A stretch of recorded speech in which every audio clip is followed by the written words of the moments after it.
The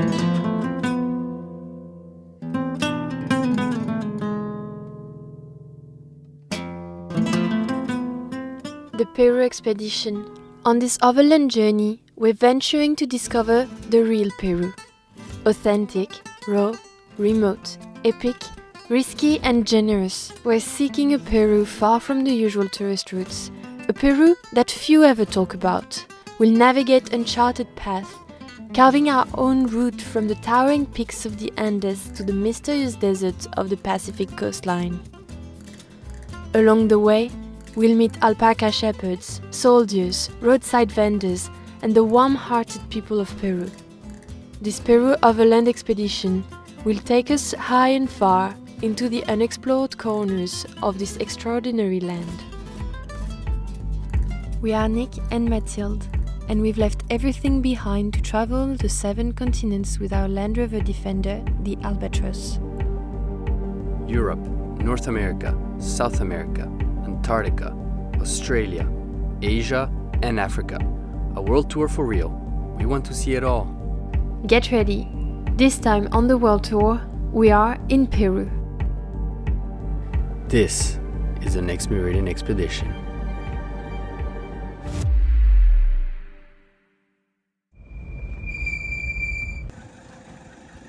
Peru! Woohoo! Nice! Officially in the country. Nick and I, now we need to register Albatross, and then we're done! The first few hours after entering a new country always feel strange. We expect everything to change instantly at the border, as if crossing an imaginary line should transform the world around us. But that's never the case. Our journey takes us deep into the mountain range of the Andes, along the vast coastline of the Pacific Ocean, and eventually to the historic Inca capital of Cusco, before making our way to the Altiplano and the Lake Titicaca. Our mission? Overcoming the country's challenging terrain, carving our own route away from the traditional circuits, and meeting the people of Peru living in those remote regions. Buckle up, it is a bumpy ride. But before our adventure could truly begin, we faced a 20 hours long drive along the dusty Pan American Highway. Dust, pollution, and heavy traffic dominated the scene, with half-finished buildings lining the road.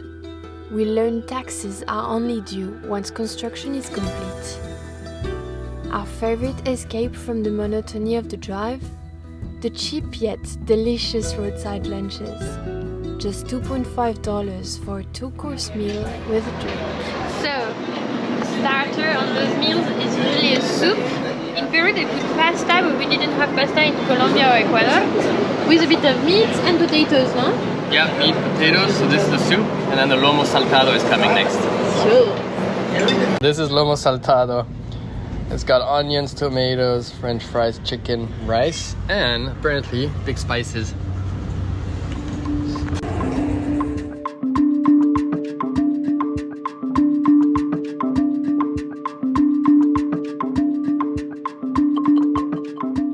Patience pays off, and eventually we left the coastline behind and ventured inland.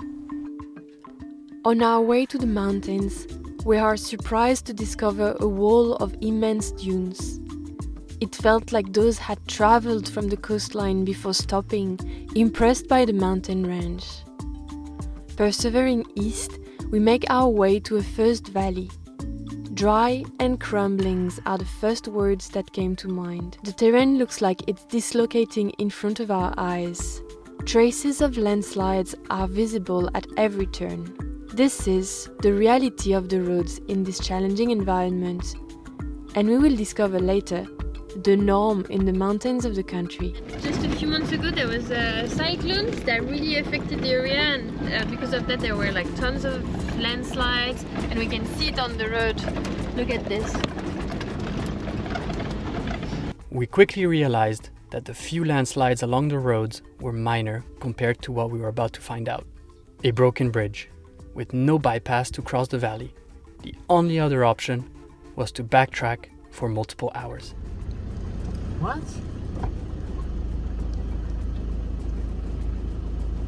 we drove all the way here for this.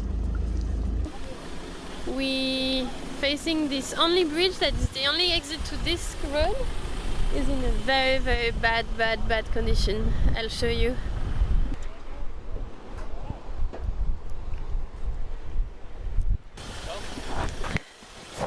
This guy over there, Yeah. says that car go, but if we want to go with our car, we need to put more wood. What does this guy say? It says if you put more wood, you can go, but I don't want to risk the car. Ah, more wood.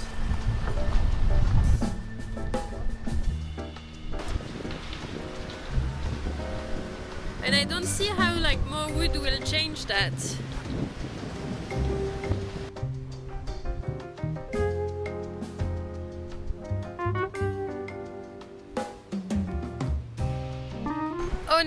Honestly, would you cross that with your own vehicle? Would you? Bus. Yeah, he told me the same. Petit trou lui. Ouais, mais tu vois, il est même pas convaincu. Pasado camioneta ya ves.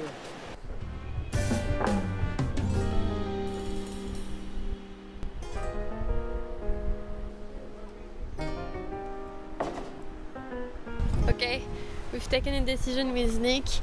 There's this one metallic bar that doesn't hold anymore. Look at this. It only holds through this and through this. So this we don't trust. We decided we were going to go around. It's going to be a long drive, but we really don't trust it. And those guys are trying to get the motorcycles through and they're not even sure with the motorcycle. So for the 3 tons of Albo, we really don't trust that part. I have to drive all the way back. Yeah. Like, literally, there's no other crossing. Take the other highway look. out. That looks better. Yeah, I think we can try. Plot twist. Finally they're bringing more wood and a car is actually coming on the bridge so we can look at them do it and then we'll be a bit more reassured to bring Albo.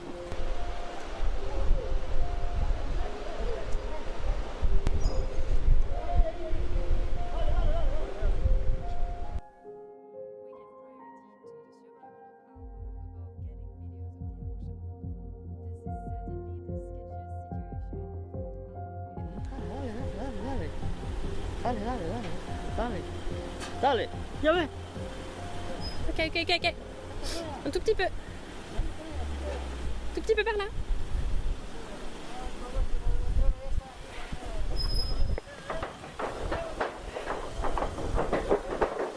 Bravo!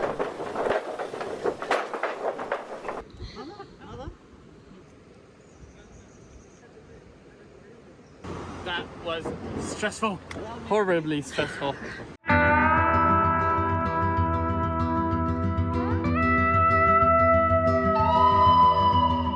We're no daredevils, but we're definitely scared ourselves on this one. And it was just the beginning. Entering the Canyon del Pato, the Duck Canyon, an exceptional road carved into cliffs with just enough space for one vehicle. We were torn between our amazement in front of the breathtaking landscapes and the fear of meeting a truck in one of the 54 narrow tunnels and having to cross on a cliff edge. At that moment, we knew it. Peru would be the adventure we had always sought.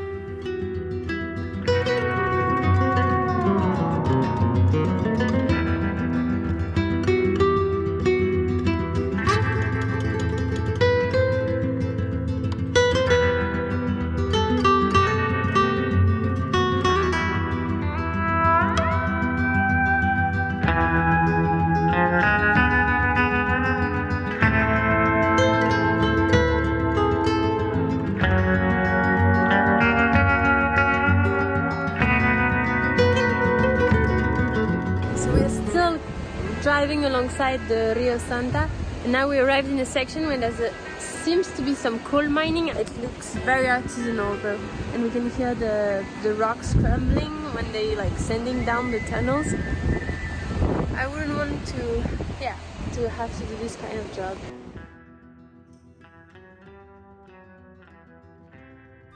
We remained so absorbed and focused on the drive and the breathtaking landscapes that we did not see the change elevation happening. Next thing we know, we lost 20 degrees and can observe some of the snowy high peaks of the Andes in front of us. The full day driving in this canyon is cactuses and dust. We literally have in front of us a glacier. It's crazy.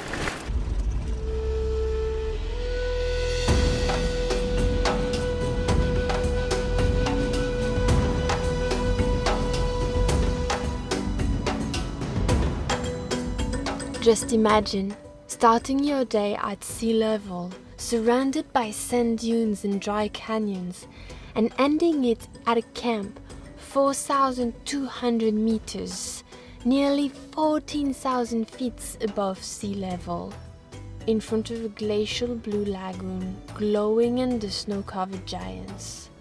We hadn't imagined that such extremes were possible in one day. As the day ended, our minds were saturated with incredible images and throbbing headaches from the altitude. We finished packed up all the bags for the hike and we opened the door of the Defender and it is pretty epic. You ready for it? Wow! Boom! Look at this. It's incredible. It looks like they put chemicals in the water. It's so blue. We had entered the territory of the Cordillera Blanca, the White Mountain Range. From this point onward, the only way to go higher was on foot. The air was thin and each breath felt incomplete. We had never seen so many glaciers around in one place. Faster than the speed of light,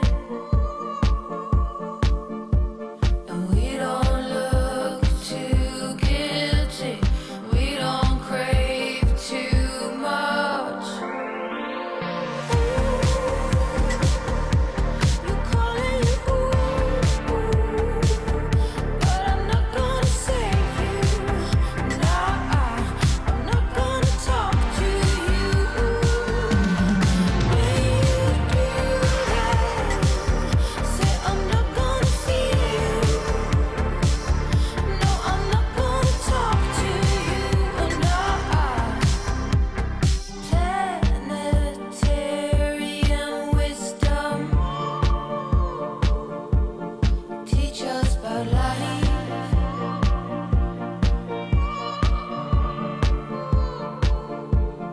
Bloodstreams, DNA, and genders. There must be much more to this ride. We don't look too guilty. Proud enough to have carried our packs up the tracks, imagine our surprise seeing militaries training with their heavy equipment just under the glaciers. ¿Van a subir al nevado? Vamos allá. No, ya Pero qué lugar para hacer entrenamiento. Es estupendo. Sí, claro que sí. We made it. Oh, that last section, my head was. The last part was very steep, but wow, we made it! And look at that. It looks like again they put chemicals in the water. What are they putting in there? Crazy. Kidding, obviously. Look at the snow. It's right here, and the Nevada right there, hidden in the clouds. Did you know the color comes from the silt created by the ice grinding the rocks as the glacier moves? It is so thin that it really never settles in the lake and gives water this impressive shade of blue. We prepare a coca leaves tea to help with the headaches caused by elevation. And we are ready to take our exploration of Peru to the next level and uncover roads ever more remote. Everywhere we look on this road, we are surrounded by giants of snow. Every corner, every turn, you see them. 1, 2, 3, 4. It's amazing. And then there's more around the curve. We're doing 1,000 meters of switchbacks straight up. In the threatening high walls of the Cordillera Blanca, the only routes through the mountain range are audacious roads carved into the mountain faces by daring men. Dozens of switchbacks exposed to snow, avalanches, and landslides serve as a lifeline to the communities on the other side.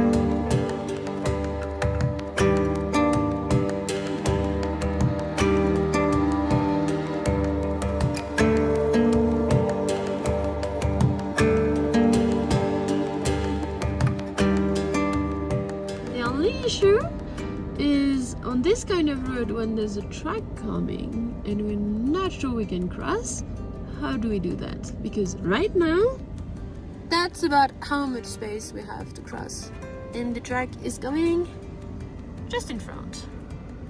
We have a truck incoming! Truck's coming, truck, go! Luckily, we crossed ways with the truck in a curve. Not everything has to be dramatic in the Peruvian Andes, but damn, we were happy it was in a curve. Easy. Wow. Right here, we pass the valley onto the other side, so we're enjoying one last time this incredible view. You know what's the hardest part though is we see so many cool things. It's so hard to take a picture of this with your brain and remember it. That's why we try to stop and just look at it and sinking in. Yeah, taking pictures. I'm taking pictures right now, blinking my eyes. I'm actually already hungry. I can't wait for the $2 rice and chicken at some local restaurant on the street. Dude, it's 8:53 in the morning. I'm always hungry. The Cordillera Blanca also holds the largest ice mass around the equator. Nowhere else between the tropics will you find so many glaciers. They've been vital for centuries, providing water for millions of people in Peru and beyond.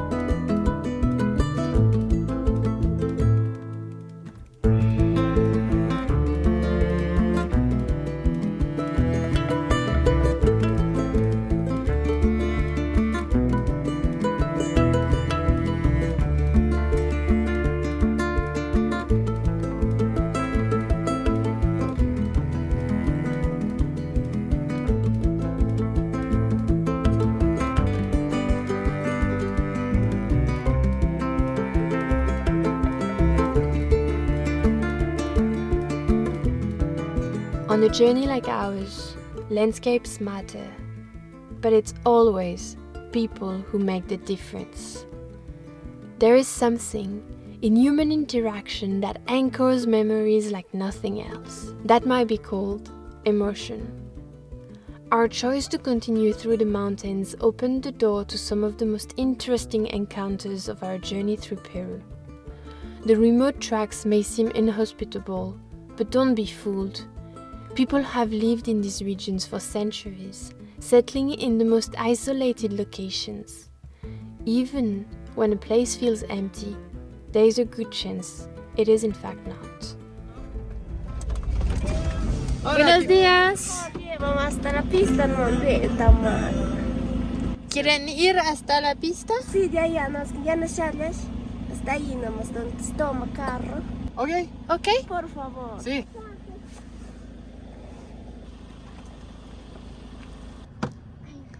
Ven aquí. ¿Está bien? ¿Está bien así? ¿Cómo te llaman? Yo me Doris. Matilde y Nico. Sí. ¿Tuviste en la mañana? Sí. Sí. Elle a marché 2 heures pour aller jusque là. Elle guarda los animales allá. Sí, okay. ¿Y se queda toda la semana? Sí, yo paso el día martes. El martes vuelve. Ok. We picked up two Peruvians at 4,850 meters altitude going to the next village, which is a 30-minute drive. So we said, sure, we can bring you. So it's the mother and her kid. Incredible. I love it. Doris and Ruth take a little bus and walk 4 hours back and forth several times per week to go visit their husband and father in the mountains. Rarely a car like ours passes and they try to hitchhike a ride. But Doris confessed that cars don't often stop. One of our few traditions, Doris made us the honor to stick the flag of Peru onto the albatross. The two of them are now entirely part of our expedition. We progress slowly through the mountain range. Life is everywhere along the side of the road. Most people commute by foot, from the fields to home, sometimes herding sheep or pigs to the next grazing patch, often with a little dog following closely. Women wear colorful outfits and high hats that contrast with the color of the sandy bricks building. These first drives in more remote valleys gift us the first glimpse into the Peruvian life in the mountains. Driving through the Andes is as magnificent as it is grueling. Teams work around the clock to repair road damages by landslides, while the valleys pulse with the rhythm of alternating traffic. Even though we're out of the Cordillera Blanca, we're still in a mess of mountain roads with like roadblocks all the time. Construction this time, I think there's been like massive landslides. So here we have Albo, big tracks all along.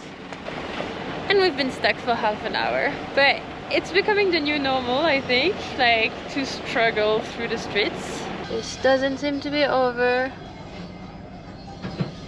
Oh no.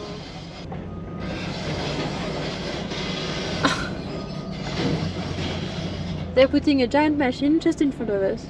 This does not look safe at all. We heard that this road is damaged and they only let cars go every hour and a half or something like that in one direction or the other. And I think we arrived at the wrong moment, at the wrong place, because we didn't move in the past 15 minutes. So let's see. I hope it's not an hour and a half. Yeah, me too.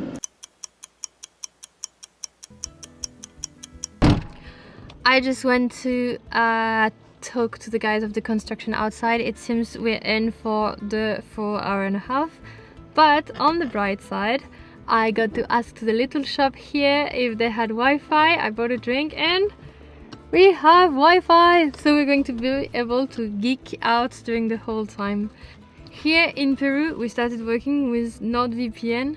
Everyone knows the app because it helps you secure your internet connection every time you connect to a public Wi-Fi. But did you know that with a VPN like NordVPN, there's also tricks that can help you save a ton of money?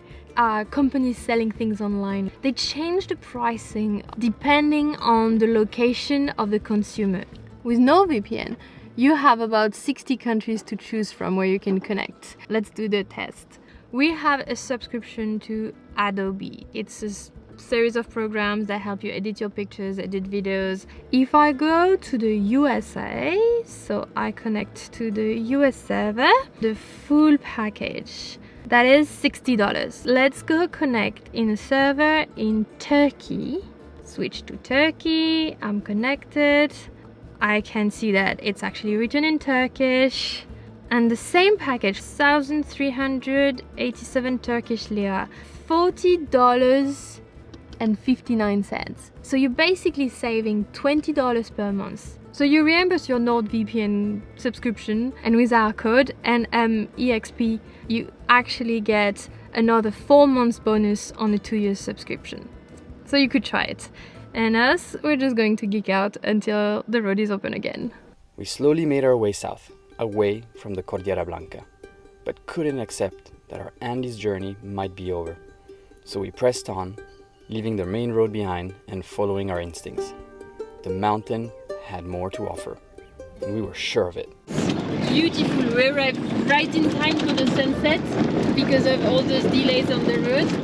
It's so beautiful. We have Nick on the pictures outside in t-shirts. I don't know how he does it. It's very cold outside.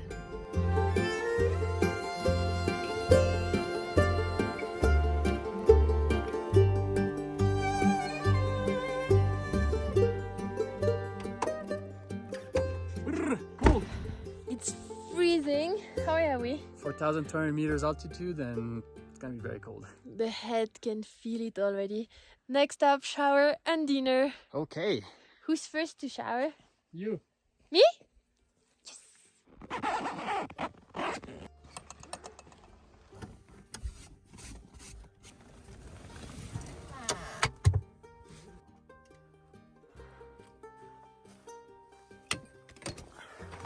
Coming out to take a shower in this temperature is not the most pleasant, but because we have the hot water, it is rewarding. So you just need to pass the hard thing of going out like this to take your shower, and then you feel better. Let's go. Our plan didn't go as planned. I came out of my warm shower, super happy to go and prepare dinner, and Nick noticed that the heater doesn't work. It's getting super, super, super cold. The altitude is too high, so it doesn't want to turn on. So we have to drive a little lower, and hopefully that will work. Nick is driving to bring us in lower elevation, and hopefully the heater will start. Okay, test trial number 2. Boom. Turned it on. Let's see if it'll work. Anyways, you may notice I have this scar here. I wanted to ask you the question. This morning when we came out of bed, Mathilde and I, we both went down at the same time. Our heads banged. Mathilde's actually tooth hit my forehead, and so I got a big cut. I feel very, very, very sorry about that. You look great. Turned off again. To solve a problem, eat some peanuts. That's the philosophy. Yeah. Oh man. Still no crisis resolution, so we start thinking about what really matters. What are we going to eat? Third test. If this one doesn't work, we fight the cold.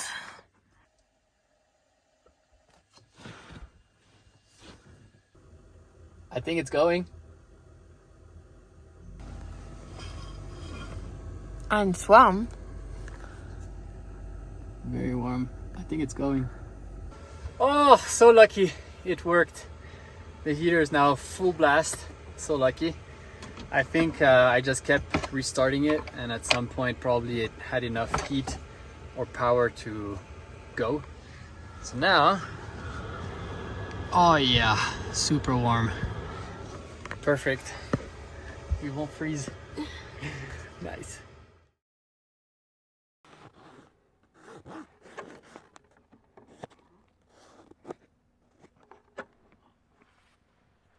Just when we thought that it couldn't get any better, it always gets better. It's crazy. I don't know how it keeps getting better, but this place is truly incredible.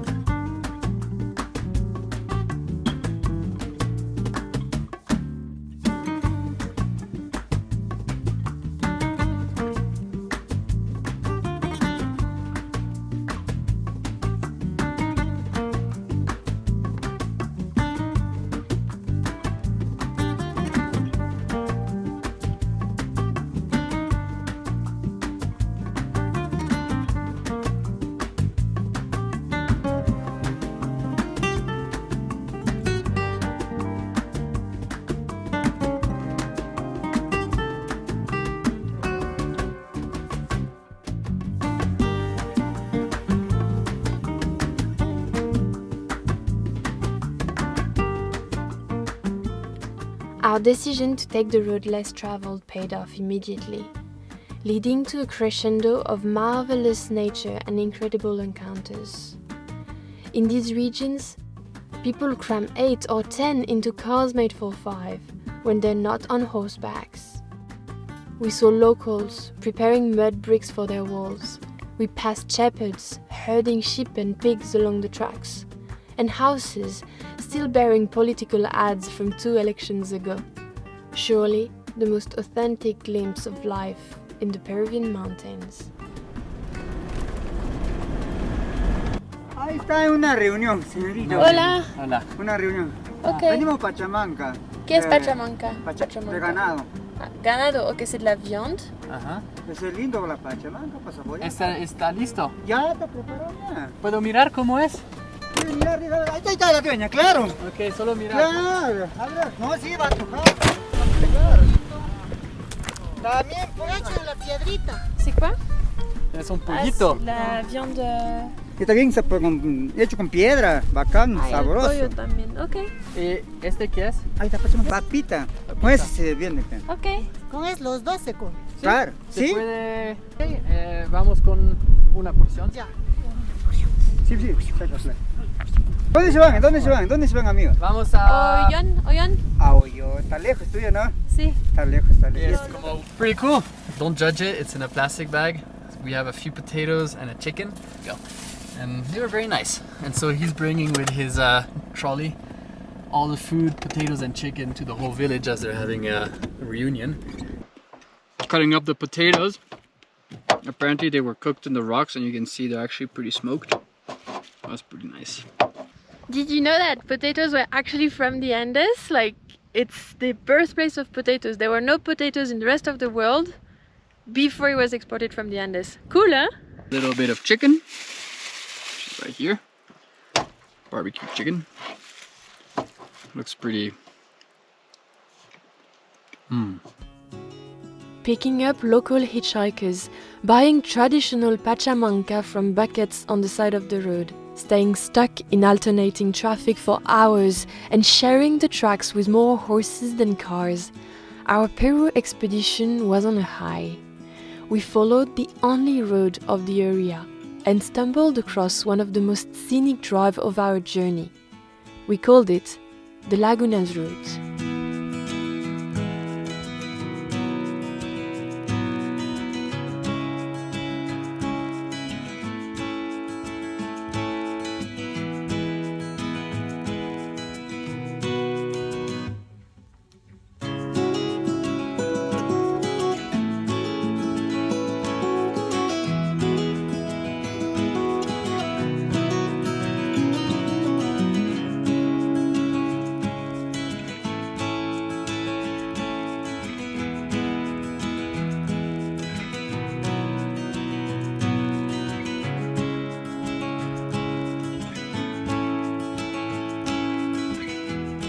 Just when we thought we couldn't be farther from civilization, we stumbled upon the most incongruous sight of the day.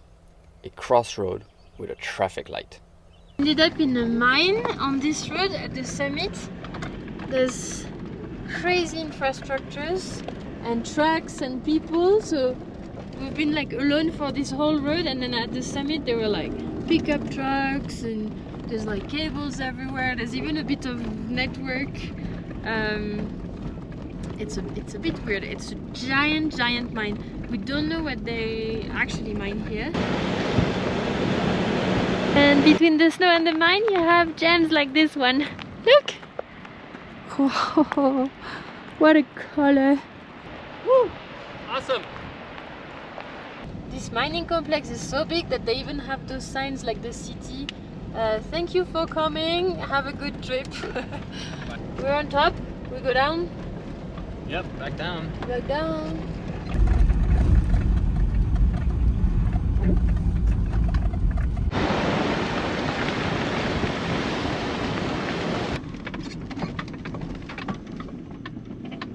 Campsite for the night?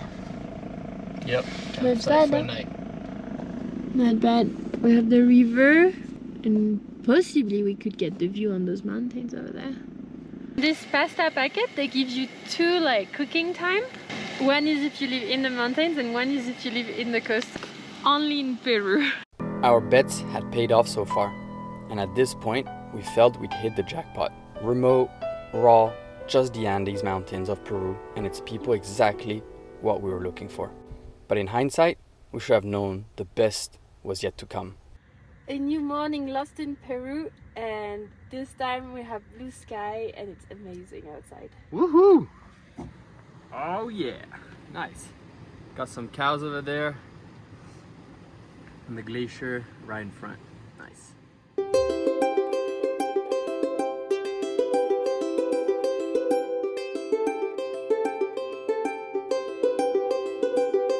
We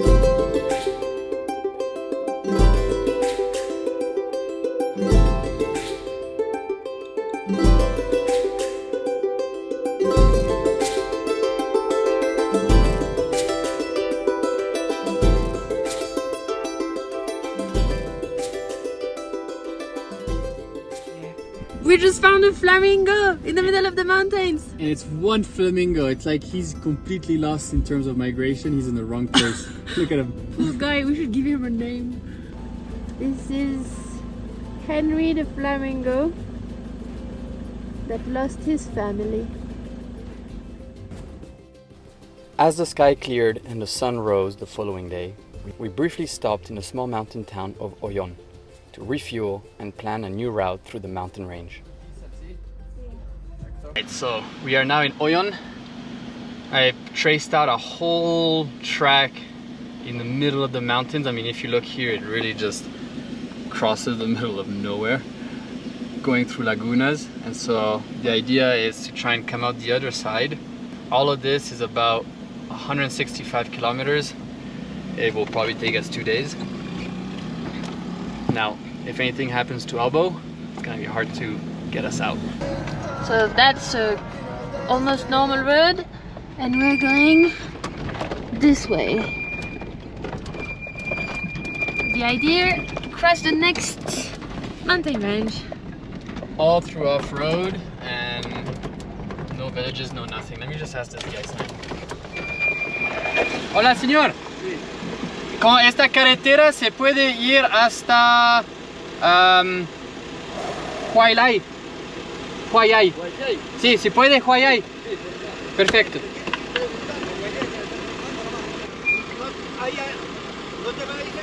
¿Por qué no te vas? ¿Ah? No, porque a mí gusta la carretera así. There we go. It is hard to explain, but our choice of tracks was most of the time random guesses. Each day, we faced uncertainty, unsure if our chosen path would be blocked, dangerous, or even lead somewhere interesting. We can't stress it enough. Taking risking bets on small side tracks has always brought us to the most amazing places and experiences. And the track of that day delivered.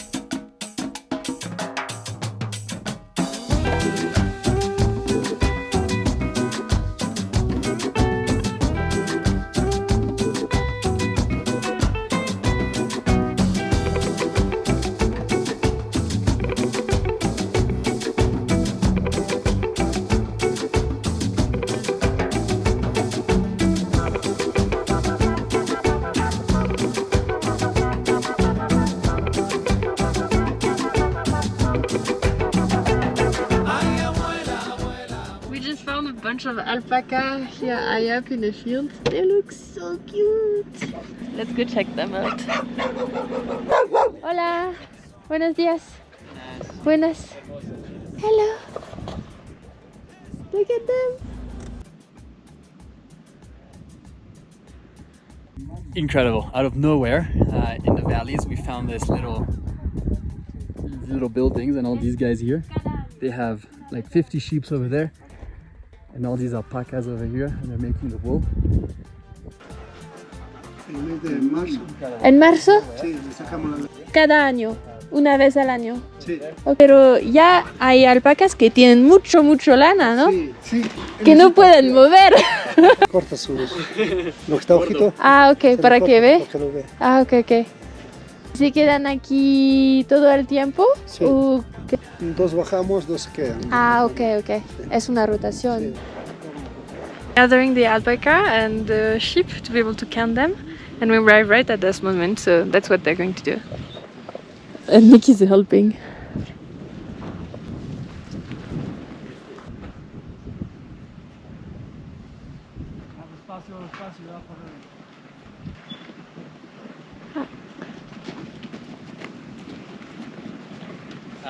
Surtout qu'il y en a un qui est passé par l'autre côté.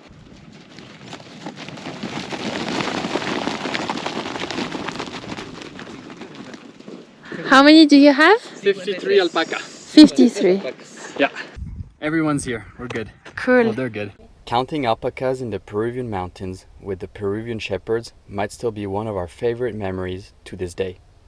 What we had not anticipated is that it might have been the first one of a series of dozens of alpaca farms. Not sure of the name of the gorgeous valley, we now refer it to as the Alpaca land.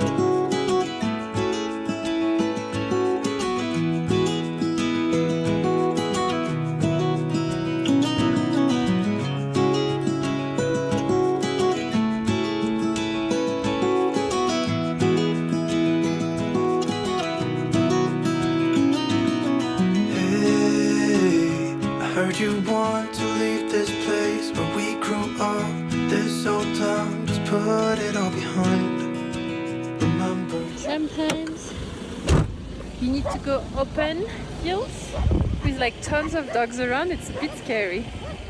water run. The river's gonna cry when you're gone.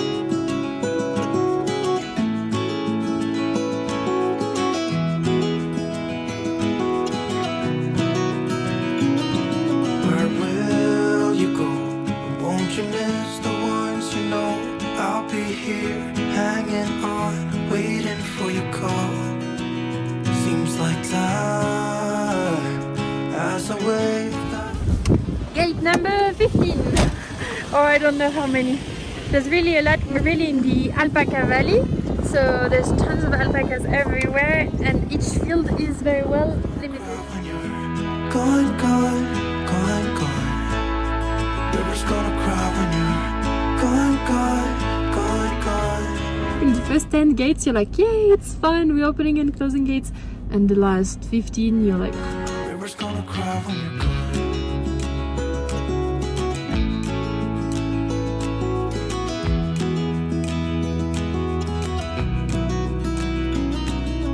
Hey, I was hoping you would stay, but I've always known.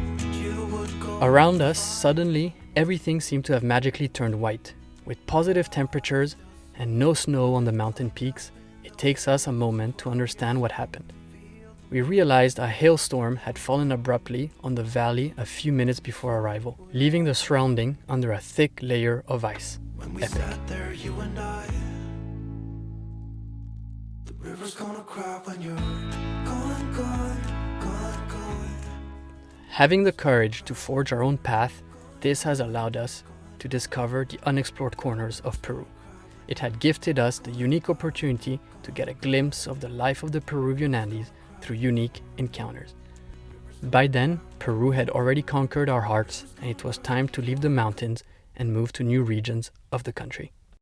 So we took the long descent from the Andes, dropping from over 4,000 meters to sea level.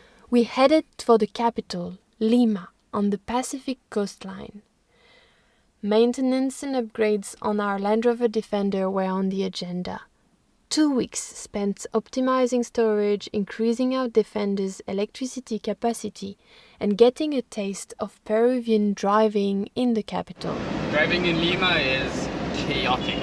Nobody respects no rules. It's literally fight for who gets priority, and yeah, it's dangerous, but it makes it interesting.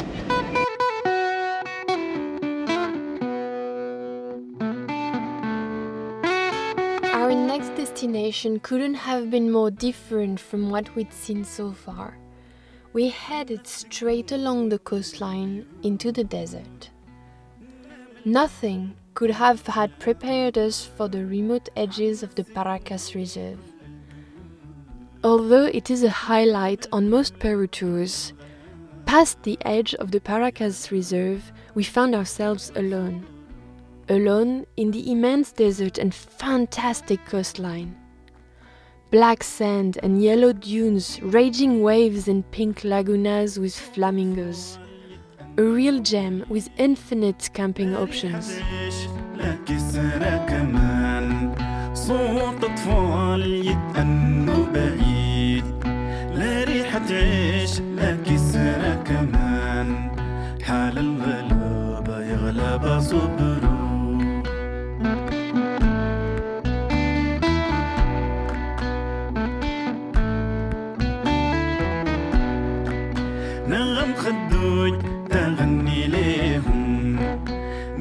الخدوج تغني ليهم تترجى القمرة ترجع بوهم تترجى القمرة ترجع بوهم تقش الدمعة وتنوم فيهم حكاوي الفرحة وتشوف للنجوم حال الغلابة يا غلابة صبروا.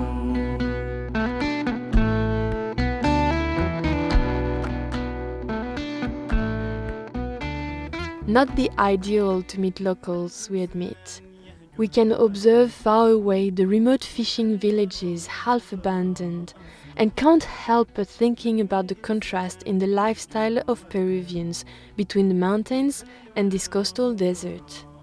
In this vast desert, battered by the Pacific Ocean winds, no track stays open for long, and we found ourselves lost in the dunes. We're going to check by foot to see what's feasible because it's very steep or very, very tilted, so we need to check where the trail is going. Where else would it be? I don't know. There's no trail no more. It's as if it's been just swallowed by the dunes. No track, no problem. By now, we'd learned that forging our own path was more rewarding than following one. So we plunged into the vastness of the desert.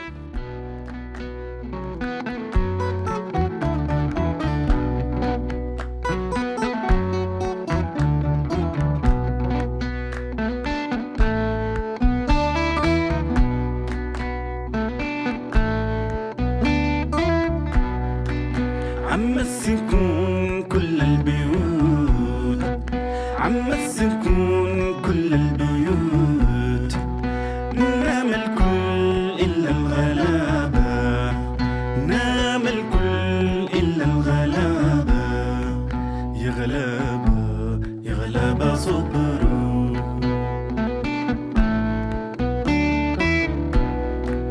يا غلابة يا غلابة صبروا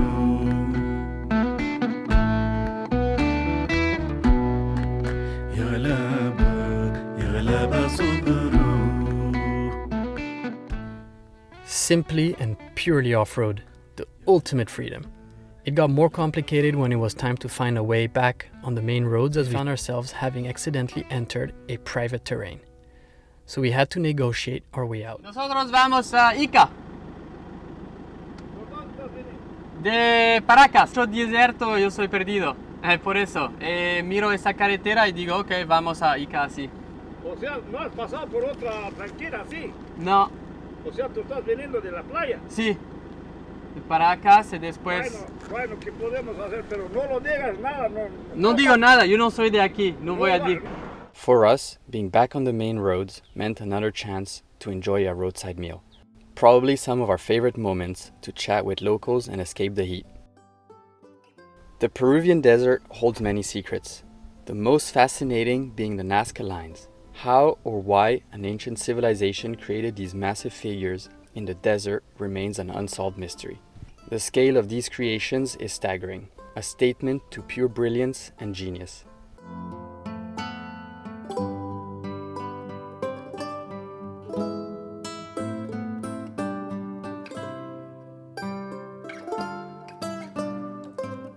Looking at the condor, it felt like a sign for us to head back into the mountains, with our next stop being the legendary Inca capital, Cusco. But remember, no drive is easy in the Peruvian mountains.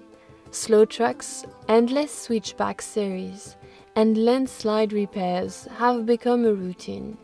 Patience, patience, patience, our new Peruvian motto.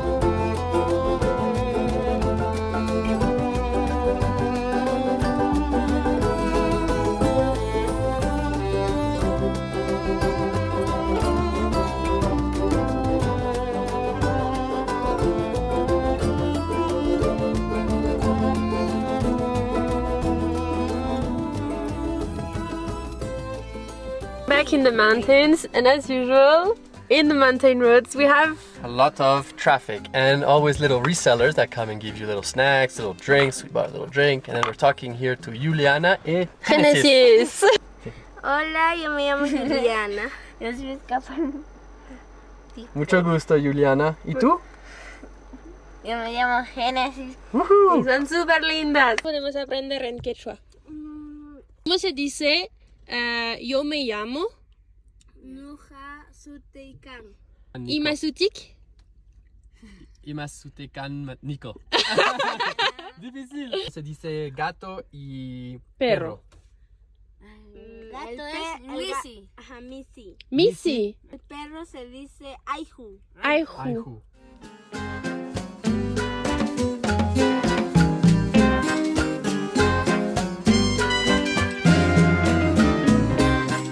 We continue our journey toward Cusco through the high plateaus and slowly make our ways to the valleys of Cusco.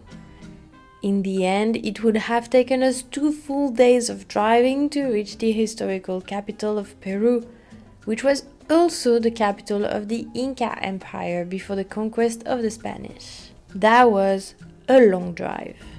Where are these guys going? They're so cute. At least they're on their side of the road. Yeah.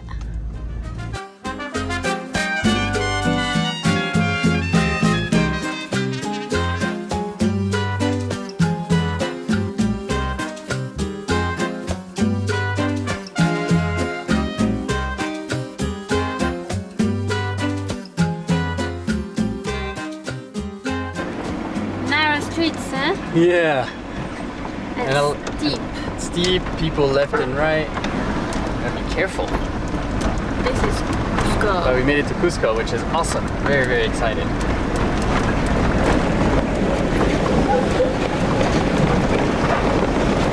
We just made it to Cusco and we found a place to park the car in a free street, and it's packed with overlanders and they're all from Brazil. All of them. And there's 2 Defenders. This one is definitely One a 300 here, yeah. TDI. And then there's one more over there. Amazing. Yeah, it promises a nice stay in Cusco. Yeah. We spent quite a bit of time in Cusco, captivated by the history and old stones that hold the town's wall together. It's busy and beautiful in its own way.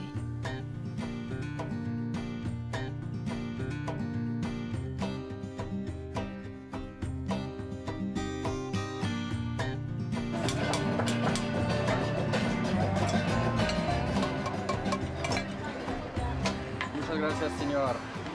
I got 1 extra hole for 1 sol, which is 20 cents euros. Not bad.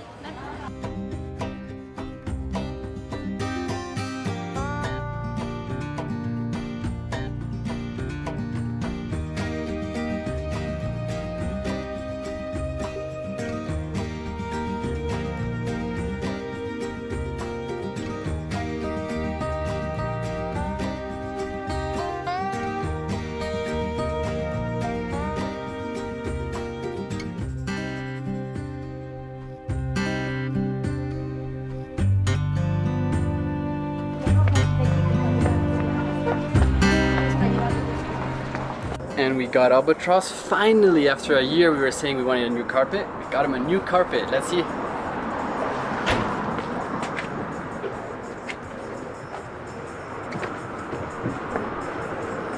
Look at it.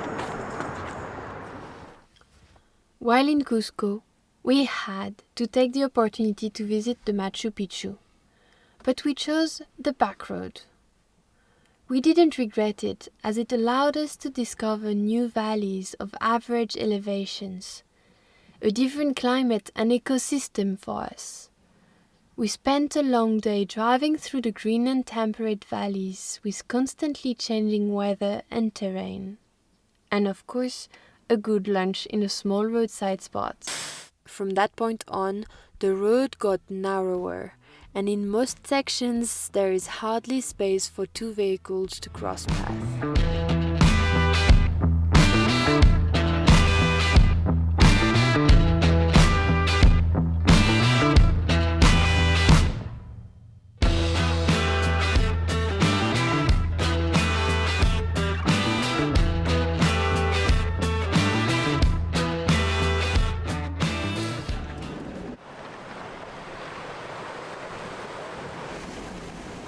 To reach the Machu Picchu without taking the touristic train, we drove for an entire day from Cusco, through narrow valleys, and eventually reached the end of the road, a hydroelectric dam, where a smart man had the idea to set up a campsite. There, we left the albatross in safe hands, and we had to continue by foot. El señor Escobar, que va a guardar el albatros. Camping owner, and he's gonna keep our car safe. Huh? Mucho gusto. Perfecto. A 2-hour hike in the beautiful jungle following the train tracks. The whole journey was certainly longer than just hopping in a train, but made up for a nice adventure.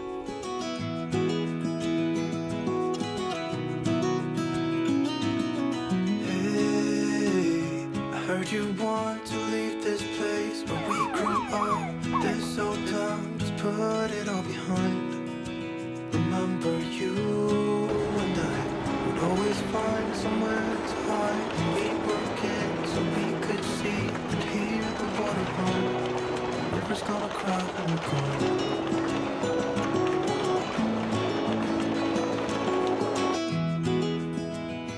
A touristic hotspot like Machu Picchu meant huge infrastructures, lots of people, which we usually try to avoid. We still managed to get same-day tickets delivered in limited quantities, although the weather didn't allow for the typical point of view on the citadel, and over-tourism is a clear issue. The site was stunning. Ta-da! Welcome to Machu Picchu. We're hesitating between crying and laughing. We're on the laughing side right now. And Inca rock work absolutely fascinating. But did you know that the site history is actually much less epic than most think? On the way up, we were reading a bit about the history of Machu Picchu. And it's funny because if the place is exceptional, like it's super high on the mountain and like crazy construction, the history of the site itself is quite uneventful. It was actually built for an Inca emperor for like retreat after a big victory. And after that, it was habited for 80 years maybe, and then entirely abandoned when the Spanish conquest happened. Not that the Spanish came here, just that it was abandoned. People left, either they died of smallpox brought by travelers, or they left and went around in other places of the Inca Empire. But basically this site has been habited for less than 100 years. Crazy, no? We now need to go down a million steps, I don't know how many, but many, to the train tracks, and we're going to take all the train tracks all the way back to the Albatross to conclude this Machu Picchu journey.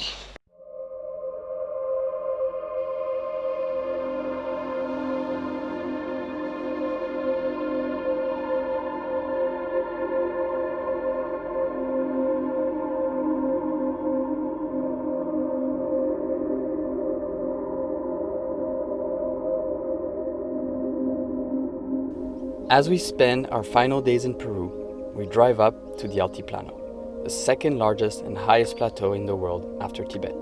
Along the way, we pass through valleys painted in stunning colors, where alpacas and llamas graze peacefully among the most remote settlements.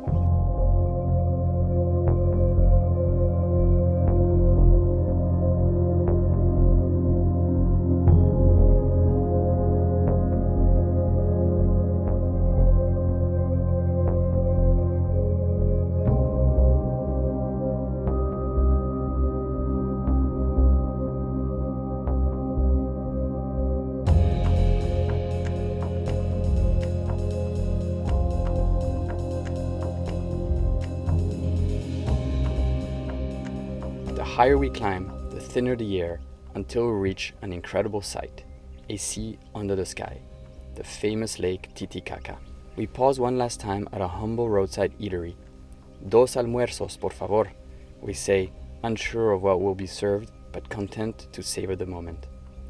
As we sit there, preparing ourselves for the next chapter of our journey in Bolivia, we can't help but linger. The thought of leaving Peru feels bittersweet. Our expedition through Peru was the most rewarding travel can be. In one of the most visited countries of South America, we were able to carve our own journey and live the most authentic experience in the land of extremes. The true spirit of travels resides in making unique tracks, in taking chances and risks, in opening up to others, and Peru delivered on all fronts. We left the country with the feeling we were not done with this amazing place. One day, we know it, we will be back. In the meantime, the world tour continues.